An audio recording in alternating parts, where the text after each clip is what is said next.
Today has been really remarkable because the community came together, and as a collective unit, we delivered 14,000 face masks to folks who are imprisoned on Rikers Island and staff that is also on Rikers Island, because our brothers and sisters are behind the wall and on the other side of the wall and inextricably connected to each other. So that's what we have going on. Just in terms of making sure that the health crisis that is going on right now, this global pandemic of coronavirus or whatever it is that has been unleashed on the people, we have to continue to take care of each other and tend to each other's safety. Because if we are in community with each other, that means that I am your sister and you are my brother. Today is the day that history is going to be made. We are having a meet and greet here at 6 p.m.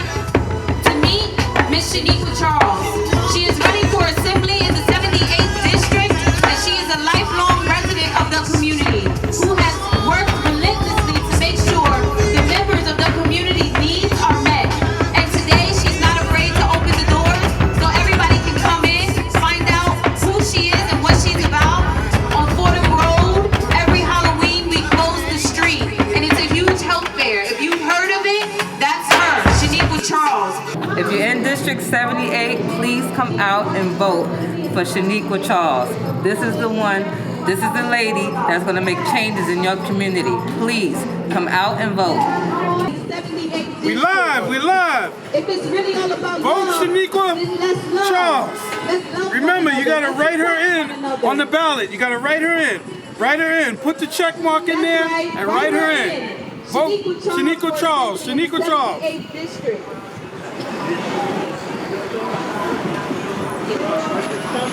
Shanequa Charles for assembly in the 78th district.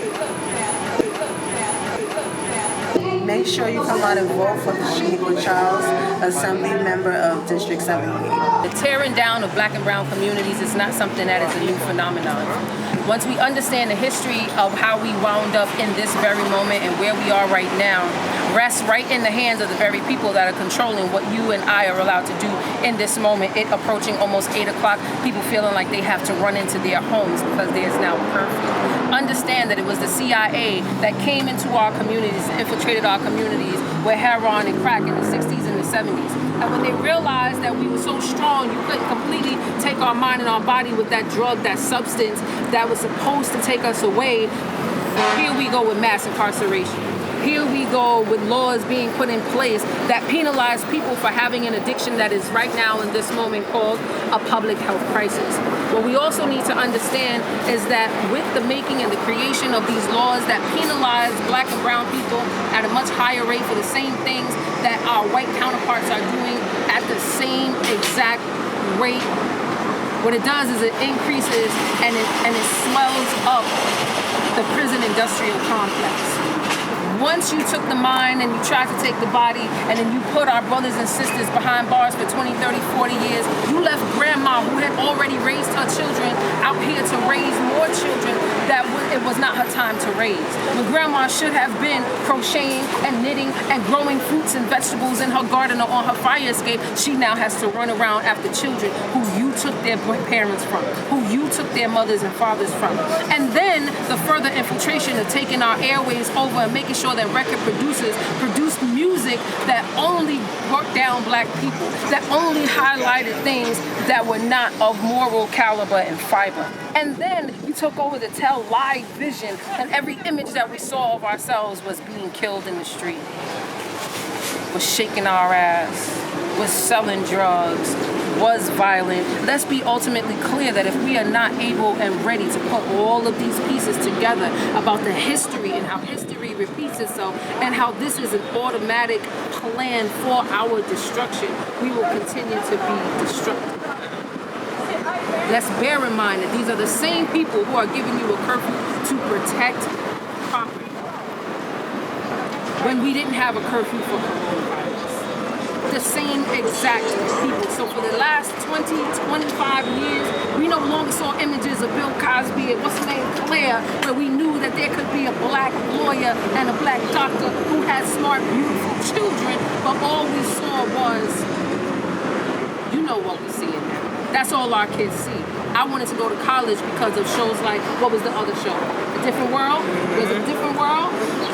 Where every single time you saw a black person, they had on an HBCU sweatshirt. Where every time you see Bill reading the newspaper, it was the black newspaper of Brooklyn. Where every single time you saw a poster on the wall, it was of Malcolm X and Martin Luther King.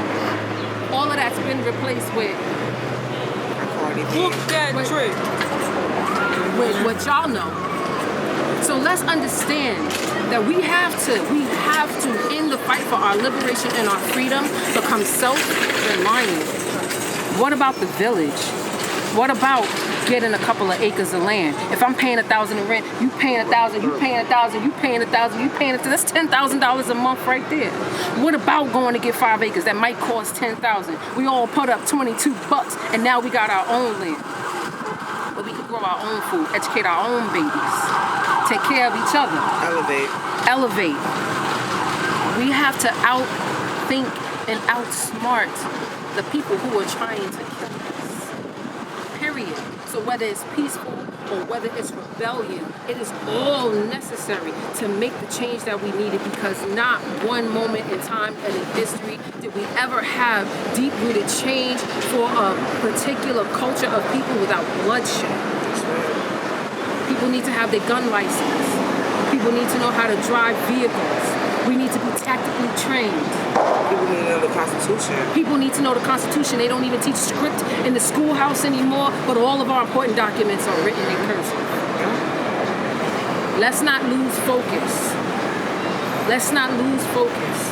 The issue is the inhumane treatment of human life here in this country. As a people. And it's going to continue to be that until we take our stuff back. Peace to the family. Peace.